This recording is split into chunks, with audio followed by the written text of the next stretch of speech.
Oh yeah, great. Yeah, great there, Joe. Very good. WA3GPE. Well, fine on the web SDR down in Maryland. Oh, I guess I'm coming in pretty good down there, huh? I used to do that when we didn't have propagation. I used to listen to a web SDR down in Virginia. I was trying to work some stations up in Buffalo, and I couldn't really hear them. We just didn't have propagation to that part of New York, and so I got on the web SDR down in Virginia, and they were booming in down there. So it just goes to show from the distance between my location and their location, and that web SDR, you know, made all the difference in the world of you know, hearing them. So they are a good a source of receiving signals. I was on 20 meters one time, and I wanted to see. I was usually run an amplifier on 20. I do have a beam up, a Mosley TA33 up. But I wanted to see what kind of a signal I was getting out on the West Coast, just running you know, a regular, well, 100 watts, because generally I'll run an amplifier. So I dialed up a web SDR up in the Bay Area near San Francisco, and I got on, I don't know what frequency it was, and I gave out a test there, and sure enough, I heard my signal very well out on the West Coast, running low power. So I knew my signal was propagating out there, you know, just with 100 watts. So they're very good. They're very good to dial up. And well, they're all over the place. Of course, you probably know about the one out in eastern Pennsylvania. I think it's K3FEF has quite a web SDR setup there that a lot of people get into, and I've listened into that web SDR too from time to time. So, like I said, they're yeah, nice to be able to have that, you know, when you have propagation problems. And of course, we've been having a lot of solar flares, and it's been affecting propagation. I was on 20 this morning, and the band seemed pretty good actually. And late last night, I was on 40. I did have some contacts on 40, but again, the band was really noisy. I guess a lot of storms around, and I was getting like S7. Typically, 40 is dead quiet here. I very rarely have any kind of noise problem on 40, but the static was really bad last night. So I worked a few stations, but they were right there, the noise. But I happened to dial on 20 meters late last night, maybe about 10:30, 11 o'clock, and boy, the band was wide open into Europe, and particularly into Russia. I think I counted about a half a dozen Russian stations on, and they were all very loud. And I didn't even have my beam on. I just had my 80-meter dipole antenna, and I was hearing them loud with that. So I could just imagine if I'd swung the beam out in that direction. They'd have been really booming in here. But quite a bit of activity out of there last night. The 20's been picking up. Don't hear too much on 15 or 10. Few stations here and there, but 20 still seems to be the good band.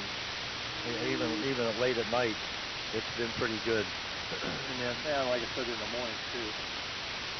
I find on the old stuff there, Joe, the Ranger. Yeah, I have a nice little Ranger, the old Ranger, the maroon gray job, and I kind of went through that some years ago. I replaced all the, filter, all the electrolytic capacitors, filter capacitors, and replaced a bunch of the audio coupling capacitors in there. And that's a nice transmitter. I do like the Ranger. The thing I would like to do with mine, it doesn't have push to talk, and I can see where that function switch is getting kind of flaky. So I'm going to have to. I think I have someone sent me some information about putting push to talk on that transmitter. I'm going to have to take a look at it and try to do that, because I just don't like using that switch anymore. But nice radio. It's nice to work on. It's not very heavy. And I got that paired up with a Collins 75A3 receiver. So nice little transmitter. Back to you, Joe. W1GFH, WA3GPE. Yeah, WA3GPE, W1GFH, solid copy as they say. This time off the local antenna here. Yeah, thanks for the tip about 20 meters. I was kind of curious how that operates at night. I know once in a while it opens up at night, and people do get on the AM window there. Usually you can kind of do a search at the AM phone website and find out if, you know, people are congregating there. But I think it was 14330 or something like that, or 14300. Used to be 14286, but I think the new place is 143 or something like that. But if the band is open to Europe, it might be interesting to find out if it's open to, you know, from East Coast to West Coast and whatnot. See what kind of propagation it has at night. Let me see. Yeah, very good, Glenn, on the Ranger. You know, seems like everybody's got a Ranger. A lot of people have really extensive boat anchor collections. But yeah, there is everything, every kind of mod that could be modified there for the Ranger. But if you don't have push to talk, then it is a little bit of a disadvantage. You know, if you have an external soft start, you could kind of leave the rig in phone position and just start it that way from the external soft start and save the switch that way. But you know, it's I guess that's part of the hobby is you know, getting in there and fooling around with these things. Depending on how frustrated you get. I know I was quite frustrated with mine for about 6 months. It took me to kind of iron out all the kinks, and taught me a lot. So. But no, it's not on today.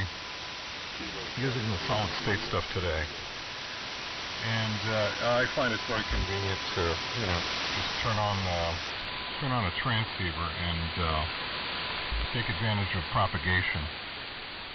I know a lot of people have Class E and Class D rigs that they devote to AM to do that.